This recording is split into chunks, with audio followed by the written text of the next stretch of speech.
Black men, I find too often, some of us just need to cape for these white women. Now, look, we should stand up for humanity. We should be honest. We should be principled. We should be morally consistent. All of that, yada, yada, yada. All true.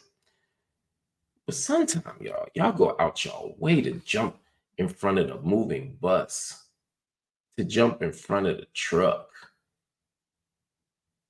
for white women who wouldn't spit on you if you were on fire. Now, I'm going to give you an example of what I'm talking about. Just the other day, Charles Barkley went on Bill Simmons' podcast, and apparently he has a bone to pick with the players of the WNBA.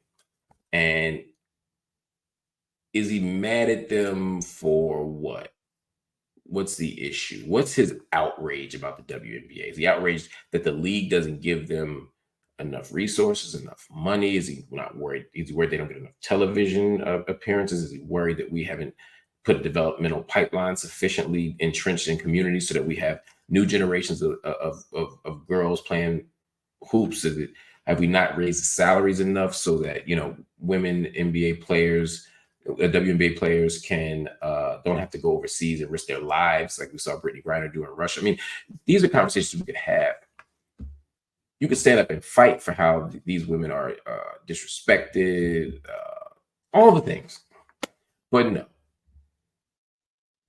Charles Barkley got a bone to pick with the women in the WNBA, and you will be shocked to know that his beef is in defense, not of the 99, I ain't gonna say 99, of the overwhelming majority of Black women who were in the league.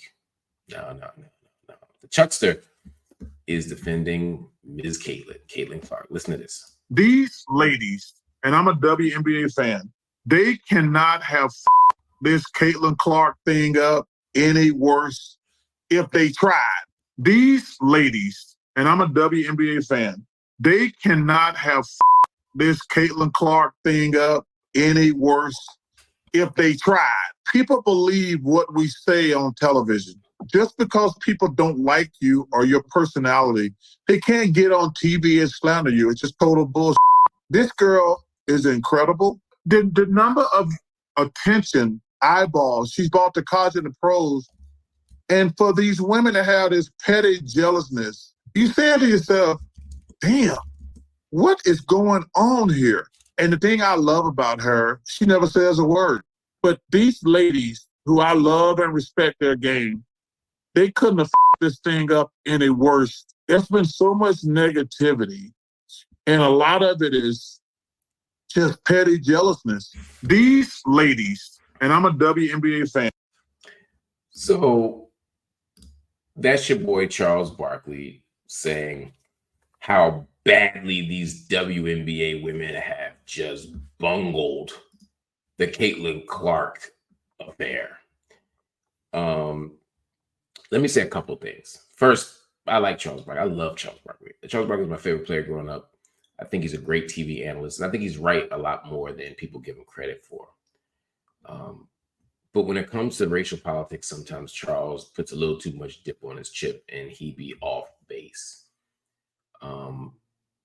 First of all, you have to recognize the racial dynamics of any WNBA conversation. The they, who he's saying F this thing up, the they in his conversation is the Black women. And this thing is the gift of Caitlin Clark. Caitlin Clark has come and brought all this money and all this attention and all these eyeballs, and she's revolutionized the sport, and y'all should just be grateful. Now, look, Caitlin Clark is an extraordinary player. I think she's a generational talent. I've been saying that since she was in college. I am a huge Caitlin Clark fan. That ain't the issue. Caitlin Clark may just change the way WNBA basketball is played. She's certainly already stretching the floor and playing a style of basketball that will make the WNBA more watchable, even though she has ridiculously high turnovers and needs to settle in to really and have better shot selection and a little more discipline so that she can become the best player she can become. But that said, Caitlin Clark is a phenomenal rookie who should win Rookie of the Year. I know some of y'all love Angel Reese. I love Angel Reese. I look at Angel Reese like a proud father, man. She's so dope, and watching her break these rebounding records is amazing. But Caitlin Clark is the Rookie of the Year, y'all. But then some of y'all, out here talking about she should be in the MVP conversation. Stop. Stop. We don't have to do this. We don't have to add extra stuff. And, you know, Charles Barkley's conversation is about somehow Caitlin Clark being unfairly treated. They're hating on her. They're jealous of her. The women in the WNBA are not jealous of her. They're not hating on her. I think someone rightly expressed a certain kind of concern and criticism that people act like she's the only person on the floor or that she's the only talented young player. There's at least 5 incredible WNBA rookies right now who deserve watching, who deserve to be watched. There are a whole, we just saw that in the Olympics. I know the Olympic Women's Championship was a nail biter, but there was a whole team of people not named Caitlin Clark who showed the world that women's basketball from the United States is still the best product in the world, even if, you know, they had a close call. So there are people who are just who are just tired of hearing Caitlin Clark all the time. There are veteran players, Diana Taurasi, for example, you know, who might be tired of being asked about her every time. What's it like to play against Caitlin Clark? No, Caitlin Clark, what's it like to play against Diana Taurasi? That's the question. There are players who are playing her tough because that's what you do. But now all of a sudden they're acting like anybody who gives a physical contact or throws an elbow or gives a hard foul to Caitlin Clark is a bully. We've heard people literally use the language of assault and battery, talking about locking people up for fouling Caitlin Clark too hard. This is the ridiculousness of it all. And men who never comment on the WNBA or who rarely comment on the WNBA now feel that the first time they're going to comment on this sport that has been built, or this league that has been built on the backs of Black women, they now feel like the only time they can speak up and speak out is to tell these Black women to stop being petty or catty or all these other adjectives that really reinforce stereotypes about women and especially Black women. So we don't need another person caping for Caitlin Clark. And again, you're talking to a Caitlin Clark fan, a huge Caitlin Clark fan. But Caitlin Clark don't need caping for her. She doesn't need to be protected through the chastisement of all the other women in the league who don't look like Caitlin Clark, racially I'm talking about. She doesn't need to be shielded from criticism for being apolitical. She doesn't need to be shielded from criticism for complaining about fouls too much and turning the ball over too much. Every rookie gets scrutinized. Every player gets challenged, and she should not be exceptional. And this idea now that we're supposed to roll the red carpet out for rookies, and if you don't, you're hating and jealous, is ridiculous. Michael Jordan had a little something to do, just a little something to do with the development of the NBA.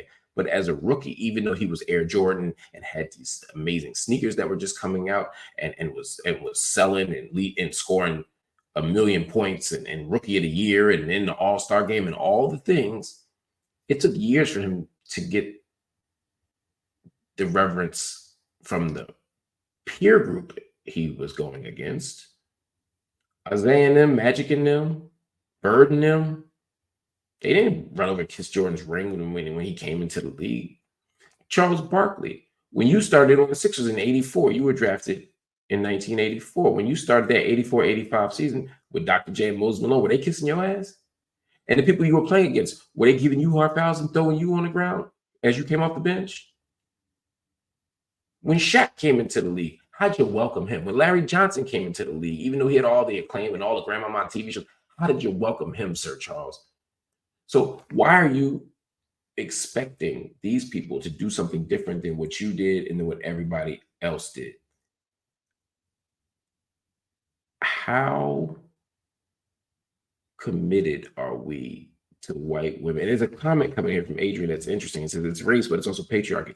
Does someone have to cape for Larry Bird? I mean, you're right. I mean, there were white people who definitely caped for Larry Bird, but there's a very particular way that Caitlin Clark as white woman needs to be protected. There's a very particular way that Caitlin Clark seems to be shielded from criticism by men who feel that it is their responsibility, their duty to keep her on that pedestal.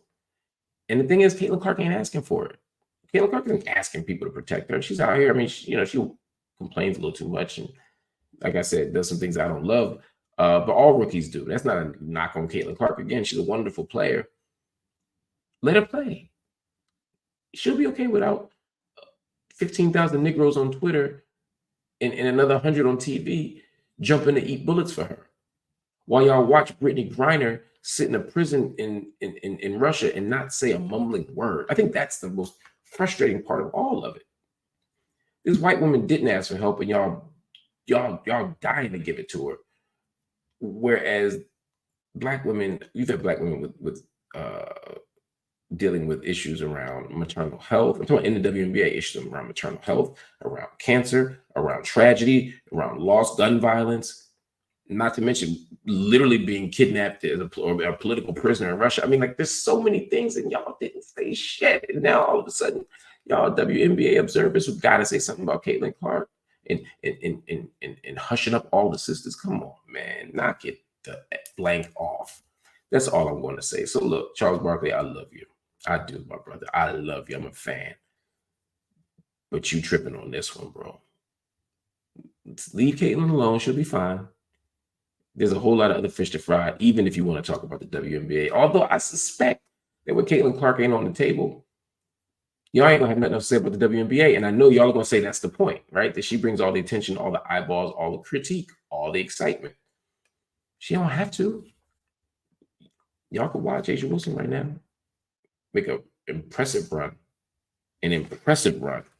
for the MVP of the league. You could watch Chelsea Gray, who I think, by the way, is an incredible player. You could look at I mean, we could go down the list. We could look at Reese. We could look at Boston. You could look at Wilson. You could look at Johnson. You could look at Stewart. We could go down the list of all these players who are just incredible right now. You could look at the gifts that have been presented to us in the WNBA and focus on them. You could look at that USA basketball team. You could look at this All-Star game. You could look at the future of the league. You could look at the kind of winding down of this iteration of the league, and you could say this league is so gifted. Let's celebrate all these people. Or you could just keep talking about Miss Caitlin. Anyway, y'all, thank y'all for watching. Ooh, I'm sorry, y'all. I'm about to run around this room. Adrian said Sonya Massey was a damn on the street. You know what? That's actual and factual. If there is a damsel in distress, if there's somebody that really needed to be saved, it was Sonya Massey. Didn't hear y'all talking then. But now Caitlin Clark is in need of some protection from verbal critique, and y'all are losing your mind, jumping out the window. Knock it off. All right. That's all I got to say about that.